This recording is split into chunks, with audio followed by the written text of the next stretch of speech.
Hi, this is Scott Garibay, and today we're going to talk about Dungeons & Dragons. We're going to talk about the late stage 2023 Spring D&D Influencer Summit coverage. So it's April 3rd, this thing happened on April 3rd, and it's April 19th now, right? And we just got Bob Worldbuilder's breakdown on the D&D, on the 2023 Spring D&D Summit. And I'll tell you right now, I honestly, I'm going to talk about this, but the relevancy on this is very low. It's very low. And and the reason why I'm talking about it is not to talk about the information that air quotes that Bob Worldbuilder was bringing forward. I actually just want to talk about the meta of the whole situation, right? So one, bringing coverage of this event 2.5 weeks after it's already done. What is the value in that, right? Like it's very low, right? And so, and I do think it's really interesting. I think Bob Worldbuilder, it took him 2.5 weeks to do this. And the reason why is I think nothing has ever been more complicated for D&D influencers than dealing with what happened at the summit. And the reason why is I think generally everyone who was I think the majority of people who were invited to this, I think Hasbro legitimately chose the biggest D&D haters they could find, right? Just people who were absolutely, raw ready to castigate Dungeons & Dragons and invited them to the summit, right? And Bob Worldbuilder, if you look at his channel, there's just a lot of animosity and shade thrown at Hasbro, shade thrown at D&D, begging you to play anything else, DCC, right? And it's just it's interesting, he's this group of D&D haters. He's in this group of D&D haters, in my humble opinion, who is actively going to is now being invited, and this group that you're a super villain, and the super villain's like, hey, why don't you come to my home? Why don't we have dinner? Right? Let's sit down. Let's talk this out. And I think you're going to find I'm not the villain. Right? And I think that's exactly what happened to Bob Worldbuilder, right?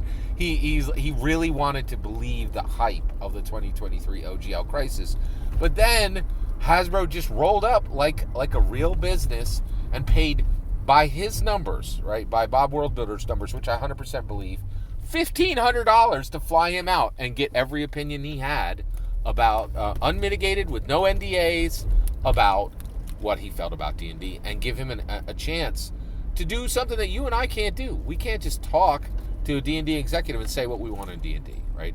And so these influencers were given this incredible, opportunity. What's really interesting, right, is Bob Worldbuilder had to put in his video, right? Let's see. So he was on, in my opinion, he allied with the D&D Be Gone groups, right? And he said, and he was giving a lot of support to D&D Be Gone groups in January, right? And part of that was, hey, everybody, we don't need Dungeons & Dragons. I'm going to give you coverage on DCC, and I'm going to give you coverage on this game, and I'm going to give you coverage on that game, and it's going to be exciting. We're going to have so much fun covering all these other games, right? And so that was his promise in January, and he talked about this directly in his video, right? And he's like, hey, I know I talked about system-neutral content. I know I talked about us, celebrating other games, right?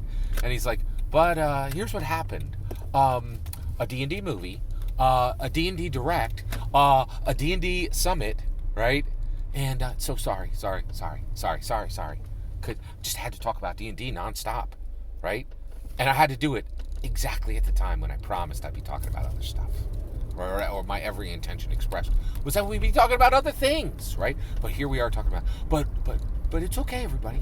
Just wait a little bit. Soon we'll talk about system neutral stuff and other games, right? And my point is, yeah, nice try, Bob, right? You won't be. You'll still be talking about Dungeons & Dragons a week from now, a month from now, and a year from now. And the reason why is you'll talk about D&D when it continues to produce meaningful, significant, prominent events, which is every D&D canon hardback it ever produces. You can get more views covering a brand new D&D canon hardback than you can covering the release of like a Kickstarter that just made $1 million, right? And is the largest Kickstarter you could find, in some of the sections of the tabletop role-playing game community, right? It's incredible, right? Like the greatest achievements of other tabletop role-playing games don't even come close to coverage of errata of D&D material, right? And so he's saying, once everything calms down for Dungeons & Dragons, we'll be talking about all this other cool stuff. It never calms down. There's never a beat, right? There's going to be another D&D canon hardback, and get this, there'll be D&D missteps, right? And you'll be there, and Hasbro will stumble, right? Why does Hasbro stumble? Because it skis the black diamonds, right? It's going to go off a cliff, and it's going to tumble 20 feet down the road, and you're going to cover it, right? You're going to cover it because you can get more coverage covering Dungeons & Dragons creators' mistakes than you can the greatest achievements of any other tabletop role-playing game in the world, right? And the other thing is, there's going to continue to be Critical Role events. There's going to continue to be television show announcements, and there's going to continue to be incredible products that are matched in no other tabletop role-playing game. $400 minis that break the record for size and color and variation, and that's my point. That's my point, right? We keep getting these promises that everybody's DM layer. Oh, I'm going to go talk about. I'm going to jump on play Pathfinder 2e. My next 10 videos are about Dungeons & Dragons. So even though I'm no longer playing Dungeons & Dragons in my home game, I'm going to spread my ignorance to you. I don't know anything about D&D because I don't run it or play it anymore. But let me keep talking about it. Right? Like it's incredible, right?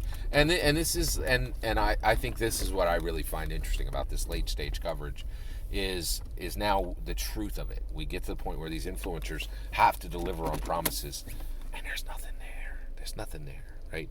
I stay on D&D because it's a winner, right? And the reality is these other tabletop role-playing game companies are simply not doing what's necessary to get in the arena. They can't win the fight because they don't even know where the arena is, right? They're not even showing up. Until they realize they need to deliver something meaningful, prominent, purposeful, until they realize Dungeons & Dragons is far more than a game. It is a cultural catalyst, and like Joe Manganiello said, it is something to use to transform your own life and the culture you live in. All right, they're never going to make traction. And Bob Worldbuilder's promises are empty, in my humble opinion. Every single word of that is my humble opinion. What's important is when I get to hear your humble opinion when you get in the comments and send your traffic. Please consider liking and subscribing, and have a wonderful millennium.